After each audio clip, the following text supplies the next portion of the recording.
Mensagens que edificam, ministradas pelo pastor Sidney Ferreira.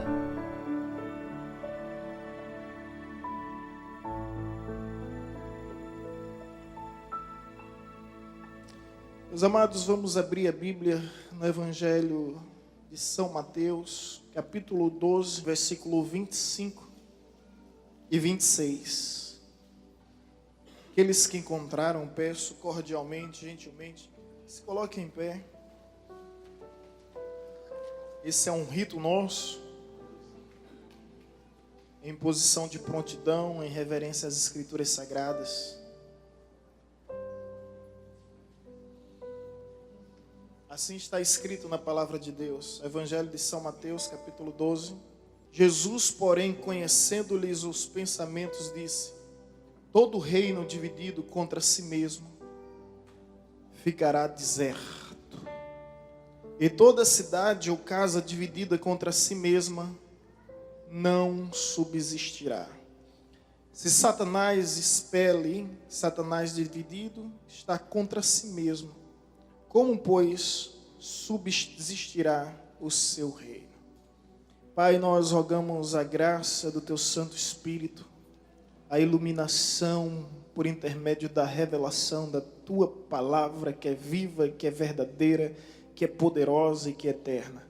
Ministra aos nossos corações, pois aqui estamos para ouvir tão somente a Tua voz em nosso meio. Essa é a nossa oração, esse é o nosso clamor, em nome de Jesus. Amém. Os irmãos, podeis sentar. Queridos, Jesus, ao curar um surdo e mudo, ao operar esse milagre extraordinário, os religiosos de plantão em sua época disseram: não, isso não é possível. O que ele faz é em nome de Beelzebul, o maioral dos demônios. Os fariseus não tiveram discernimento de entender que Jesus era o Filho de Deus e agia como o próprio Deus, com sinais, poderes, milagres e prodígios. E atribuía o ministério de Jesus às obras dos demônios, ao principal dos demônios, que é Beelzebul, o líder, o maioral, manda-chuva entre eles. Diante dessa situação, Jesus nos apresenta uma grande lição. Jesus nos ensina uma verdade universal, eternamente válida. Ou seja, uma verdade universal, global, mundial, e eternamente válida em todas as eras, em todos os tempos, em todas as gerações. Que verdade é essa, pastor? Onde há divisão, não existe prosperidade. Se você pudesse gravar essa frase em sua mente, que é isso que Jesus está nos dizendo, que aonde há divisão, não há prosperidade. Se seu casamento tem divisão, não haverá prosperidade. Como andarão dois juntos se não houver entre eles acordo? É assim que as Escrituras nos instruem e nos orientam. Se sua família tem divisão, não haverá prosperidade.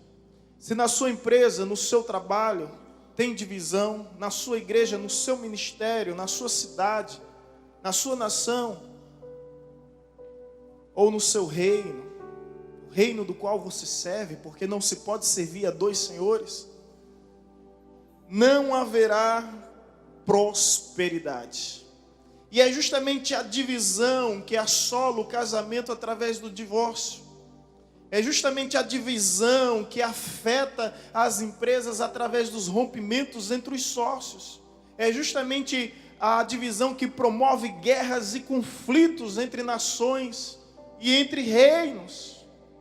Perceba o texto que Jesus, conhecendo os pensamentos por intermédio da sua onisciência, que é essa habilidade de ter domínio sobre toda a ciência, ele nos traz essa grande lição: todo reino dividido contra si mesmo será arruinado. Essa é a sentença.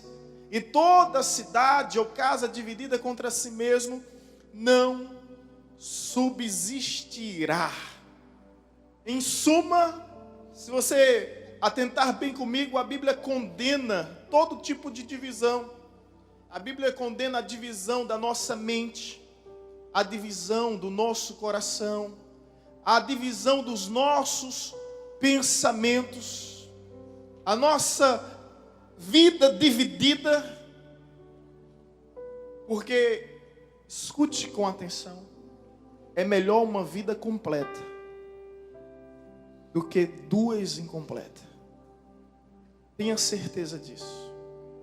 É por isso que Jesus disse, olha, para a igreja de Laodiceia, ou você é quente ou você é frio, mas não seja morno, porque o morno desperta em mim ânsia de vômito. É melhor uma vida completa do que duas incompletas. Enquanto as pessoas vivem uma vida dividida, e o sentido da palavra divisão é justamente duas visões. O sentido etimológico dessa expressão divisão é dupla visão. E uma pessoa dividida é uma pessoa que tem duas vidas. Duas vidas. E Jesus, por intermédio da sua grande sabedoria, Ele vai nos ensinando a não termos uma vida dividida, para não termos duas vidas. E baseado nessa narrativa aqui, queridos, eu estive refletindo para trazer essa palavra no momento de ceia, no momento de encontros, e toda a nossa ceia é encontro de liderança, não é encontro de líderes, liderança, líderes e liderados, para que a gente venha refletir sobre essa verdade na perspectiva divina, através de Cristo Jesus. E a temática é a maldição do reino dividido. Repita comigo, a maldição do reino dividido. Bom, é uma mensagem, um tema bem aterrorizador, né? Causa terror, apavorou, mas não teve outro. Eu queria até botar o poder da unidade, algo do tipo, mas a expressão foi essa que veio ao coração, que desceu ao coração. A maldição do reino dividido. E Jesus nos apresenta aqui só dois tópicos. Dois tópicos. E é justamente esse tópico que eu quero compartilhar com os irmãos. E a primeira verdade, segundo a tradução que eu estou acompanhando, diz: todo reino dividido contra si mesmo ficará deserto. A sua Bíblia diz deserto? Diz: todo reino dividido contra si mesmo ficará deserto. A minha versão diz assim. Então, os dois tópicos de lições sobre a temática maldição do reino dividido. Primeiro é o deserto da solidão. Quando se fala do deserto, o que é que você vem à sua mente? Solidão. Momento de exílio. É isso que vem à minha mente. Quando Jesus diz claramente, explicitamente, enfaticamente, todo reino dividido contra si mesmo ficará deserto. Ou seja, a gente aprende aqui o deserto da solidão. Quantas pessoas, infelizmente, não vivem em um deserto, porque ao redor da sua vida construiu muralhas ao invés de pontes. Essas pessoas se tornaram ilhas em si mesmo, num oceano tão vasto. Elas não têm a capacidade de se tornarem arquipélagos. Elas preferem se tornar ilhas. Vivem por si e para si o tempo todo. Eu falo em uma experiência de 12 anos de ministério de pastoral, de acompanhar casamentos que chegaram ao fim, porque a pessoa vive para si mesmo, por si mesmo, o tempo todo e todo o tempo. E ela estabelece um reino dividido na sua casa e vive esse deserto. Acaba não tendo a companhia da leal esposa, acaba não tendo a convivência com seus filhos legítimos, porque ela busca ser essa ilha. Quão perigoso é isso, irmãos? Veja o que está escrito em Provérbios capítulo 18, versículo 1. Acompanha comigo. Provérbios 18, versículo 1. Contrário. Na minha versão diz: aquele que se isola busca os seus próprios interesses, egoísta e se rebela contra a sensatez. Olha, gente, pare um pouco e pense comigo. A Bíblia é rica em sabedoria, né? Por isso que Deus disse a Josué: medita de dia e de noite e fará prosperar todo o teu caminho. Olha o que o texto está nos dizendo.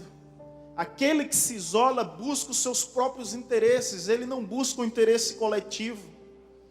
Ele não sabe viver em equipe. Ele não sabe viver em grupo. E sabe o que é que acontece com um camarada desse? Ele desagrega. A melhor coisa que Filipão fez no ano de 2000 e...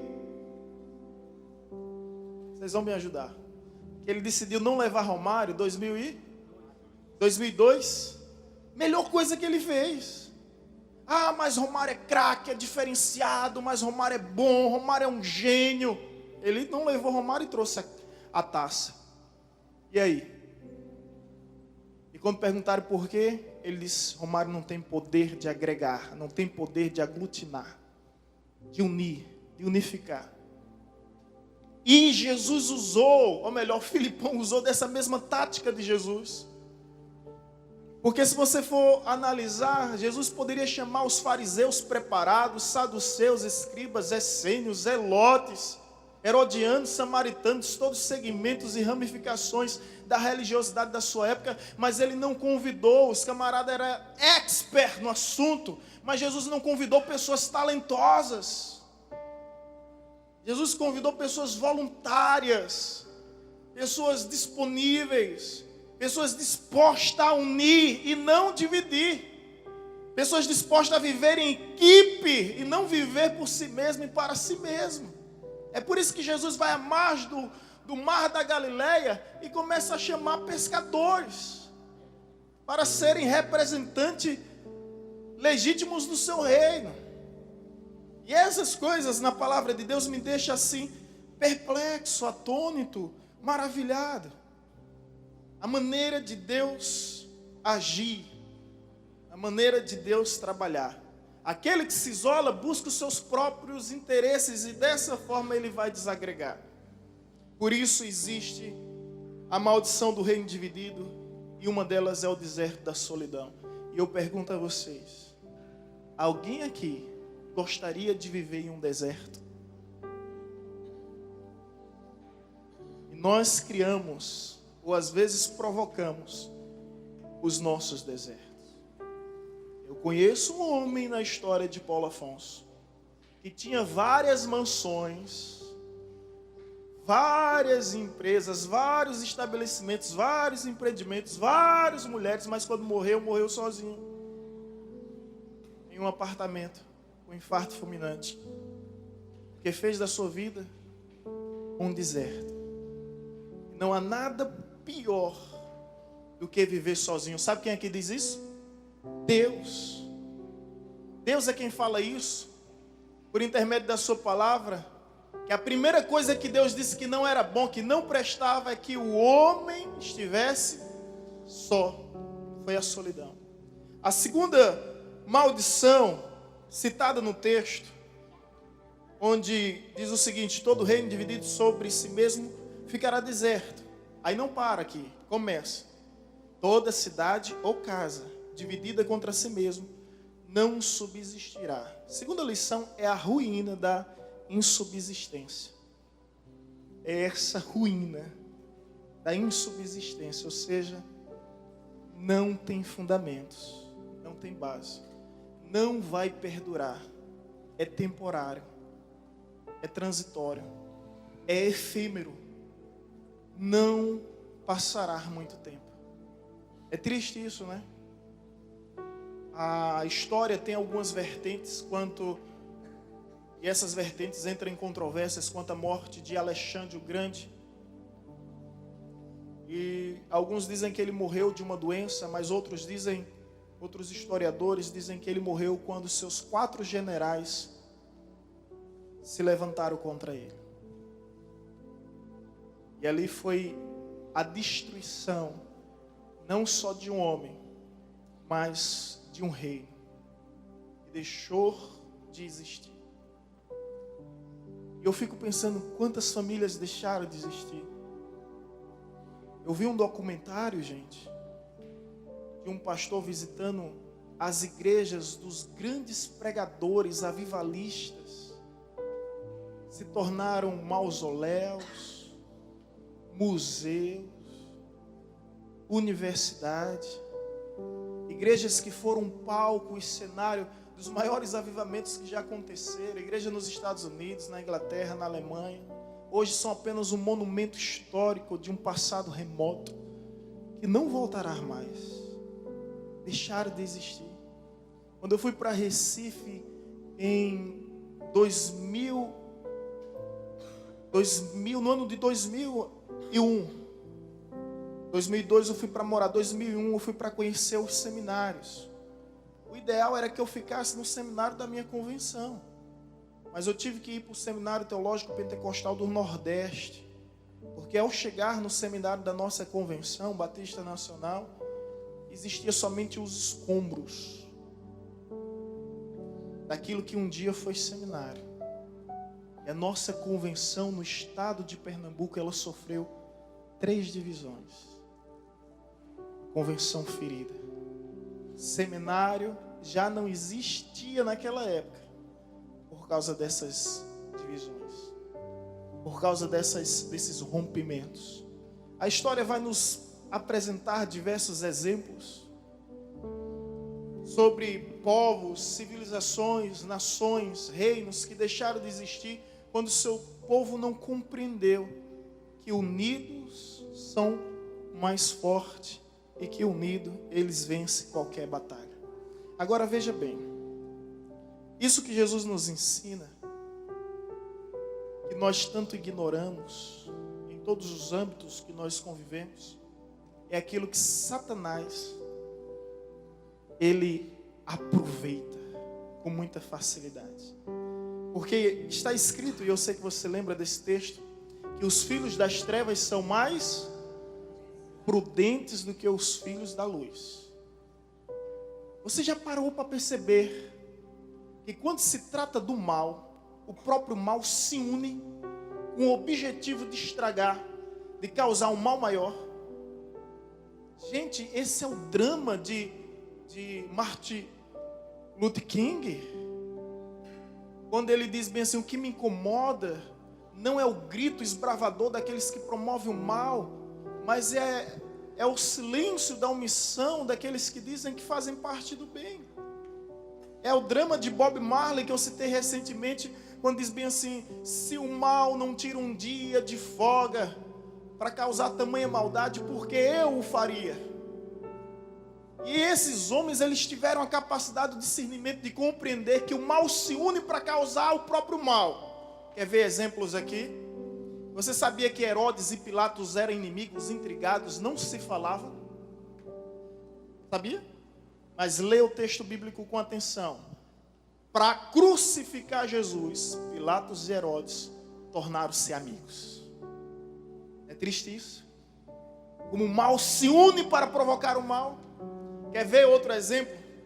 Os fariseus e os saduceus. Fariseus e saduceus. Eles discordavam de diversas doutrinas, em diversas áreas. Mas se você for analisar o texto com muita atenção, ele sempre se unia com questões capciosas para confrontar Jesus. Quem já percebeu isso? Várias situações. Os fariseus não comungavam, eles não congregavam. Mas quando era no intuito de, perseguir Jesus, o mal se unia. O mal se unia. Quer ver outro exemplo também terrível? É quando 3 reinos de 3 reis, inimigos, adversários, opositores ao longo da história. Eu falo de Gebal, de Amon e de Amaleque. Eles se odiavam, mas se uniram estrategicamente para destruir Israel. Aí isso me faz de lembrar de Balaão. Quando Balaão é convocado e contratado pelo rei para amaldiçoar a nação de Israel, e ele tenta 3, 4 vezes, até que ele chega à conclusão: contra Israel de Deus não existe encantamento, não existe maldição, não existe feitiçaria, não podemos amaldiçoar aquilo que Deus já abençoou. E o rei: não, você tem que fazer algo, você tem que fazer algo. Sabe o que é que Balaão pensa? Só há preste atenção nisso, irmão, por favor, em nome de Jesus. Só há um meio de destruir esse povo: se infiltrando no meio deles, causando discórdia, causando divisão. E eles conseguiram. Eles trazem suas mulheres estrangeiras, oferecem uma festa, e os israelitas, depois de uma guerra, se deitam com elas. Eles conseguiram. Sabe o que é que um homem chamado Finéias faz? Ele pega a lança, invade uma barraca, uma cabana, uma tenda, e com aquela lança ele crava sobre um casal que estava em adultério e em prostituição. Forte essa cena, né? Aí Deus diz a Moisés: diga ao povo que o nome de Finéias será lembrado para todos sempre, porque ele exterminou o mal entre vós. E sabe quem é Finéias? Filho de Eliezer. Sabe quem é Eliezer? Filho do sumo sacerdote Arão. Ele fez valer o voto do sacerdócio. E foi um dos maiores sacerdotes que já existiu. Apesar dos maus exemplos dos seus tios, né? Que ofereceram no altar fogo estranho, Nadab e Abiú. Ele seguiu o bom exemplo, o exemplo do seu pai. Os filhos das trevas são mais prudentes. E aqui a gente poderia trazer tantos exemplos práticos, né, na política. Inimigos da política, mas se unem. As ideologias que existem aí, todas se unindo. Eu não sei se você parou para prestar atenção, não sei que mundo você vive, eu não sei se você está conectado com a realidade, ou se você vive offline. Mas a realidade é que todos estão se levantando contra a igreja. E não se engane, uma palavra que Deus ministrou ao meu coração forte em momento de oração, é que todas as leis vão se levantar contra os cristãos. Todas as nações, todas as civilizações, todas as políticas, todas as filosofias, ideologias vão se levantar contra os cristãos. E pasme, todas as religiões vão se levantar contra os cristãos. E quando eu falo de religião, eu falo também dos católicos e dos protestantes. Vão se levantar contra os verdadeiros cristãos. Porque a religião institucionalizada, ela já fracassou há muito tempo. Há muito tempo. Russell Shedd dizia isso, o saudoso Russell Shedd, que partiu para a glória no ano passado, em 2016.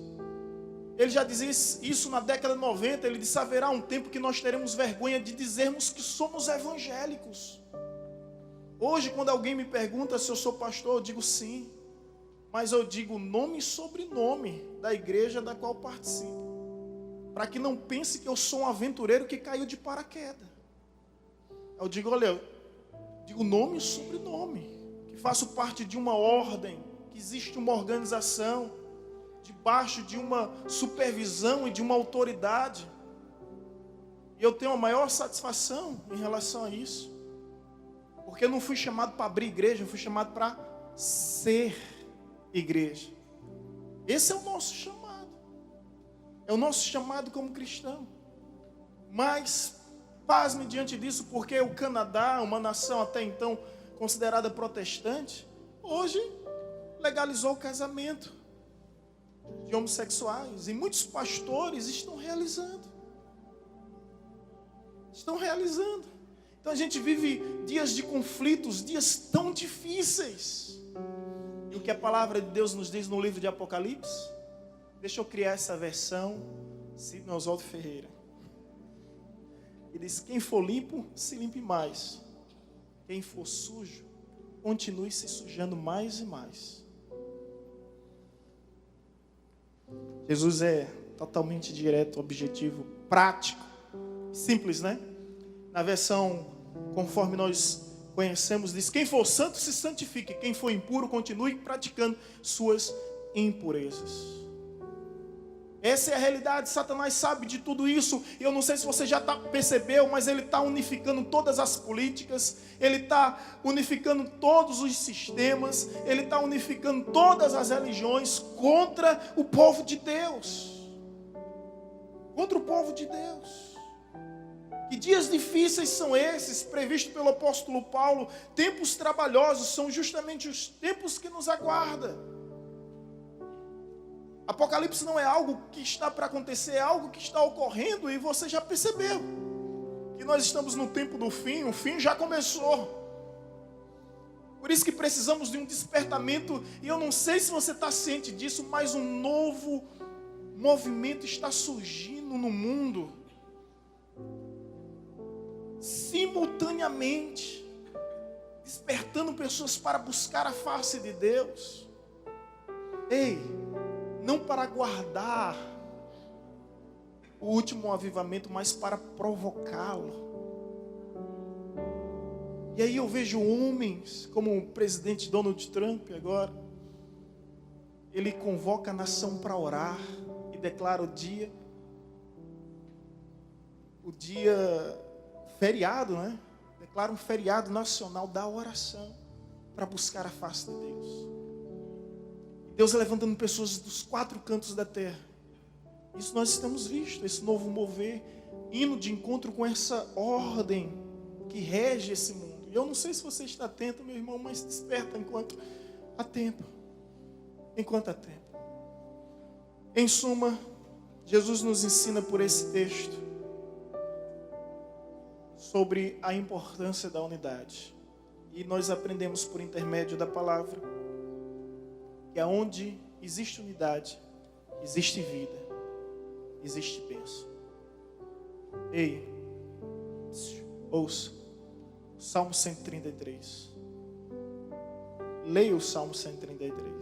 Você líder, você liderado, você membro dessa igreja, leia o que está escrito. Quão bom e quão agradável é que viva unido os irmãos. É como óleo precioso que desce sobre as barbas de Arão. Ali fala sobre a consagração de Arão como sumo sacerdote. E hoje, através de Cristo, nós temos o sacerdócio de Arão. Mas olha o que o texto nos diz, que desce, não é que sobe, não é do homem para Deus, é de Deus para o homem. Essa unidade vem de Deus para a igreja. Agora, sabe como é que as pessoas eram ungidas? Cabisbaixo, em um ato de submissão. E ali o azeite era derramado. E o autor, compositor, né, desse hino, Salmo 133, ele teve essa sensibilidade de prestar atenção no azeite que descia sobre a barba de Arão. E ele disse: quão bom e quão agradável é que viva unidos os irmãos. É como um óleo precioso, é como o orvalho que desce do Monte Hermon. E se você for ler o texto, a parte terminal do texto, alguém está com o texto aberto aí? Vai dizer o seguinte: ali ordena o Senhor a sua bênção e vida para sempre. Não é isso que está escrito? Você quer um casamento com vida e com bênção? Você quer uma família com vida e com bênção? Ei, você quer um ministério com vida e com bênção? Você quer uma igreja com vida e com bênção? Você quer um reino com vida e com bênção? Nada melhor do que a vida, nada melhor do que a bênção que vem de Deus. É viver em união. E viver em união é ter a maturidade de compreender que ninguém é igual a você e nem precisa ser.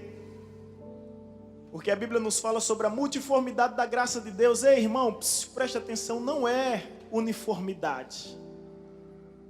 é multiformidade, mas nós temos dificuldade de lidar com aquilo que é diferente, né? Nós temos dificuldade, uma forte resistência de lidar com aquilo que é diferente. Mas se você for ver o Evangelho, e o Evangelho é isso, é justamente comungar, é conviver com os opostos, visando sempre um alvo maior, que é o céu. Amém, irmãos? Um outro texto sobre a unidade nos fala em João 17, versículo 21 e 22. Se a unidade promove vida, a unidade também promove a glória de Deus. João 17, 21 e 22. Olha o que está escrito no Evangelho de João, capítulo 17, versículo 21 e 22.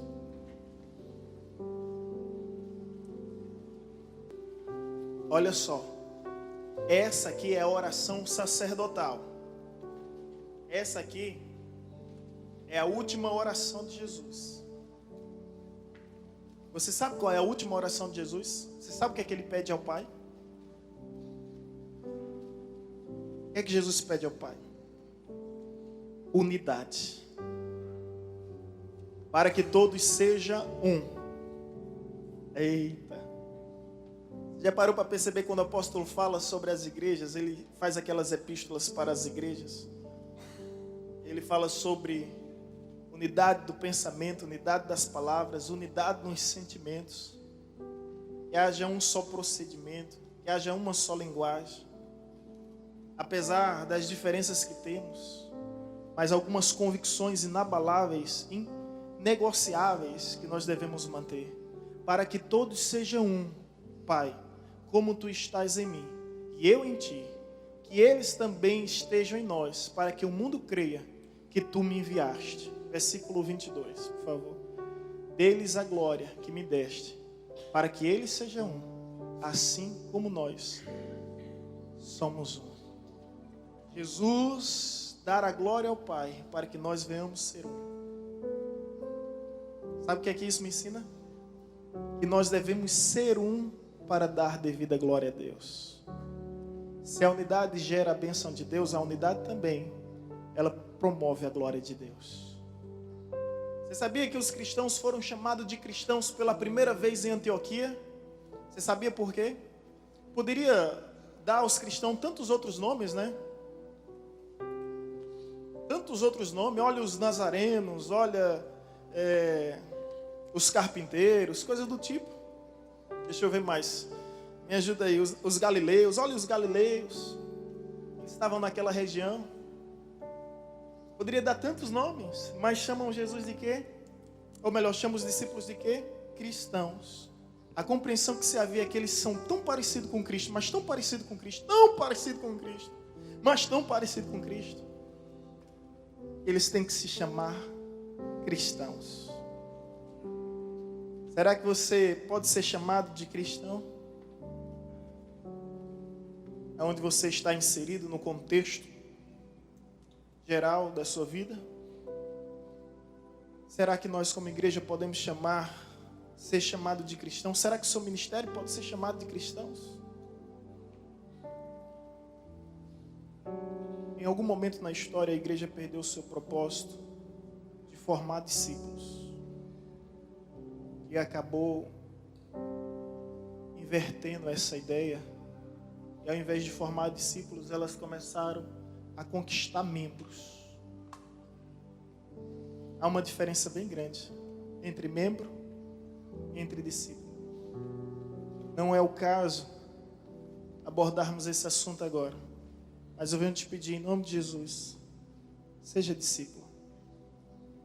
Porque todos os discípulos de Cristo vão subir aos céus. Mas muitos membros de igreja que nunca foram discípulos de Cristo vão ficar eternamente. Que essa ceia venha nos despertar sobre o valor da unidade. Você não venha construir um reino para si mesmo. Você não venha fazer do seu ministério um reino. Todo pregador diz isso e é mais pura de verdade. Antes da gente pregar para o povo de Deus, a gente recebe do Deus do povo essa palavra que antes nos exorta, que antes nos confronta. E na medida que nós falamos, nós somos instruídos por intermédio da proclamação da palavra. Então, que não venhamos criar um gueto, fazer o nosso ministério isolado. Eu peço aqui aos ministérios de louvores da igreja. A igreja tem 6, 7 ministérios de louvores, fora os corais que existem. Venhamos viver essa unidade. Peço aos ministérios da igreja, de faixa etária, criança, adolescente, jovens, homens, mulheres, casais, anciãos, que venhamos viver unidade. É um conselho aqui, gente, não é indireta, não é direta. Quem realiza evento tem que participar de evento, gente. Tem que participar de evento. Eu sei que existem inúmeros casos e situações que a gente leva em consideração. A ausência de alguns irmãos, mas outros estão dispersos, estão distantes. Você sabia que Neemias conseguiu reconstruir as muralhas que já tinha 120 anos destruída? Ele conseguiu em 52 dias. Se você for ler a palavra de Neemias, o livro de Neemias, sabe o que é que ele diz?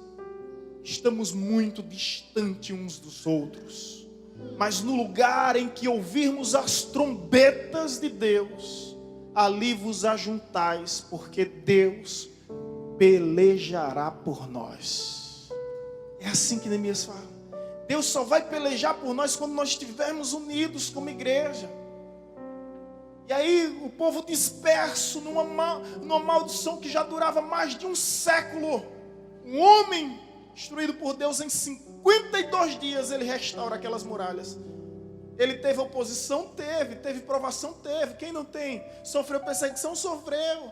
Mas ele ficou firme no seu propósito e não abriu mão do seu chamado, da sua vocação. Por fim, queridos, eu quero encerrar aqui contando uma história. Eu, no seminário, no período que passei lá em 2002 a 2005, 4 anos, eu conheci Davi Boteiro, um dos maiores missiólogos do Brasil, um homem que é das missões radicais, que tem missionários em todos os continentes e realiza um trabalho extraordinário.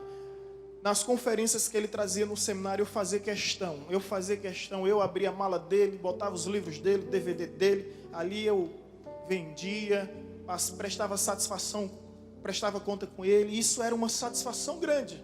Quando o Clodoaldo veio aqui recentemente, eu pego a mala de Clodoaldo, abro, coloco ali, sabe? Porque a bênção que a gente respeita é a bênção que a gente atrai.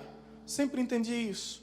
Aquele que oferece um copo de água a um profeta, receberá galardão de profeta. Ou seja, o mínimo que você faz por uma pessoa, você receberá o máximo da parte de Deus. Está aqui pastor Rodolfo, foi consagrado ano passado, mas pastor Rodolfo colou no pastor. Eu chegava aqui dizendo, gente, eu estou fazendo um funeral agora, em Jeremoabo. Pastor Rodolfo, pastor vai com quem? Eu posso ir? Gente, eu estou indo aqui fazer uma formatura, pastor. Eu estou indo pregar numa igreja, estou indo aqui em Glória, estou indo em Delmiro. Pastor Rodolfo, colado. A bênção que a gente respeita é a bênção que atrai. A bênção que a gente respeita é a bênção que a gente atrai. Colado em várias situações. Chegou junto mesmo, hoje consagrado. Deus abençoe mais e mais o seu chamado, o seu ministério. Mas eu fiz isso aqui com o Clodoaldo e sempre fiz isso com satisfação, impulsionado mesmo pela uma vontade, pela uma admiração. E ali, organizando com Davi Boteiro, tudo, trabalhei esse tempo com ele e eu adquiri alguns livros. Na realidade, ele me deu alguns livros. E lá em um dos livros, ele falava que teve uma experiência em um hipódromo na França. Ele foi à França e chegou a ver um hipódromo lá. E lá nesse hipódromo ele percebeu que existia uma raça de cavalo, onde um cavalo sozinho carregava 200 quilos. Um cavalo sozinho carregava 200 quilos. E o instrutor ia explicando a ele, olha, é interessante essa raça, porque um cavalo sozinho carrega 200 quilos. Porém, 2 cavalos juntos, da mesma espécie, da mesma raça, eles conseguem carregar, pela lógica, 400 quilos. É lógica. Mas sabe o que o homem disse? Eles conseguem carregar 2 toneladas. 2.000 quilos. Como é isso? A força decuplicou. 10 vezes mais. Aí Davi Boteiro ficou encantado com aquilo. Aí ele chega em casa, meu Deus, que incrível. O poder da união, o poder da unidade. Eu vou pregar sobre isso, vou pregar sobre isso. Aí Deus falou no coração dele, filho, vai lá em Deuteronômio, capítulo 32, versículo 30. Ele pensava que isso era novidade. Ó. Ele pensou que essa raça de cavalo tinha sido desenvolvida em um laboratório. Fizeram uma mutação genética. E Deus disse, vá em Deuteronômio 32, versículo 30.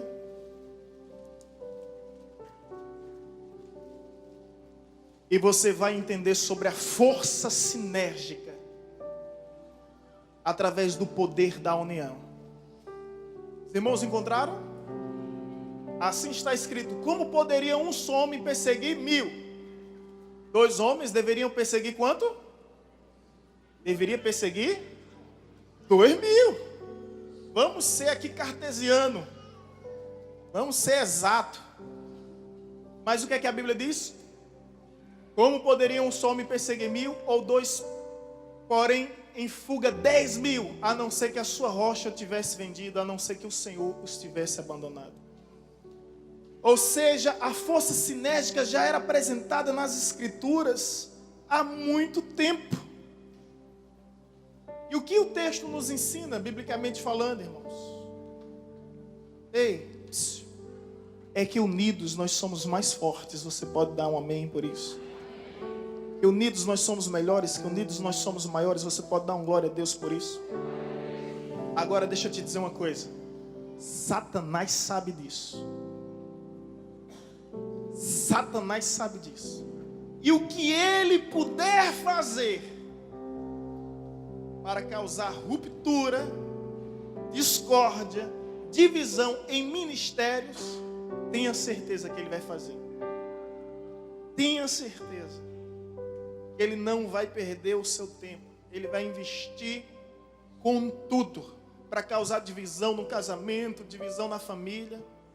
Ele veio para matar, roubar e destruir, não é isso que está escrito? Só que por trás de matar, roubar e destruir, ele vem com o intuito também. Sabe qual é? Envergonhar. Satanás tem prazer de envergonhar. Então ele rouba, mata, destrói para lhe envergonhar. Para envergonhar o seu casamento. Olha, chegar ao divórcio. Sua família, olha, está uma família arruinada. Seu ministério, aquele ministério acabou. Sua igreja. Aqui mesmo, eu fui para tão longe, mas aqui em Paulo Afonso tem tanto caso de igrejas que deixaram de existir. Então saiba que Satanás, ele está em todo tempo trabalhando para causar divisão no povo de Deus. Eu venho te convidar para participar dessa ceia, mas participar com esse sentimento. Nós precisamos viver unidos no Senhor, porque a nossa unidade ela promoverá a glória de Deus. Se você vive para a glória de Deus, então você tem que buscar a unidade. Amém? Que Deus ministre essa palavra no seu coração. Que Deus te faça ponderar com sabedoria e com discernimento sobre tudo que foi dito. Em nome de Jesus. Amém.